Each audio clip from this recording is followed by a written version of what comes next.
Don't forget to subscribe and leave a comment on this video saying I subscribed. Let's get into it.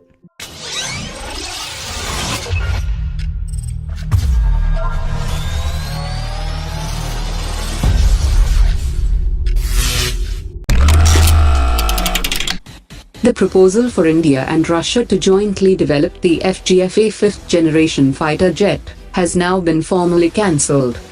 According to media reports, the decision has been conveyed to a Russian ministerial delegation at a defense acquisition meeting.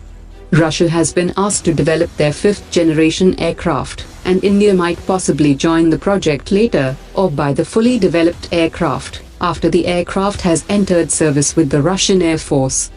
The Indian Air Force has backed away from the FGFA program because the aircraft is not stealthy enough for a fifth-generation aircraft.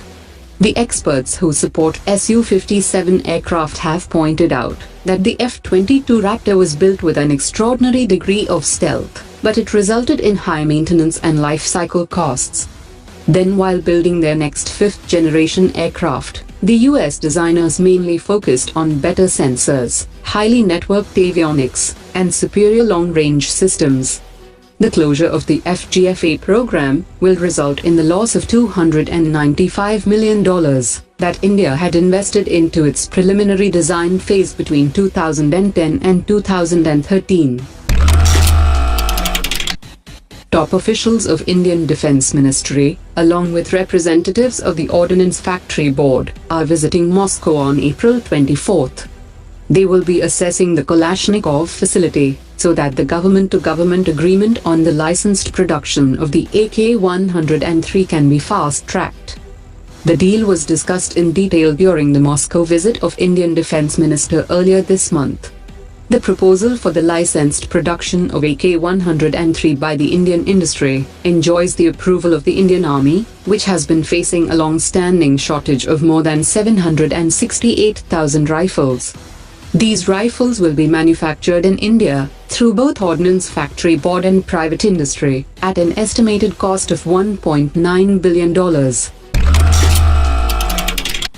India will now be able to acquire the armed drones from the US that could transform the capabilities of the Indian military.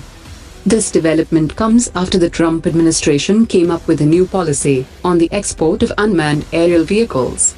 Sales of these drones can now be made through direct commercial sales from the manufacturer, which has already been in talks with the Indian Navy for the sale of 22 Sea Guardian drones for maritime reconnaissance operations over the Indian Ocean. China's growing naval presence in the Indo-Pacific region has prompted a new dimension to the defense relationship between India and the UK that was formalized in a joint statement during PM Modi's bilateral meetings with the British Prime Minister.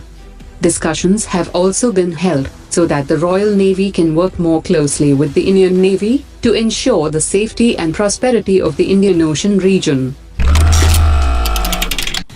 Representatives from the Ministry of Defense recently visited the Kamov helicopter facility in Moscow and witnessed the performance of Kamov 220 helicopters. This visit by the ministry officials comes within the framework of the procurement process. The Kamov 220 helicopters will be produced in India, and it will have a different technical configuration, catering exclusively for the Indian Defence Forces.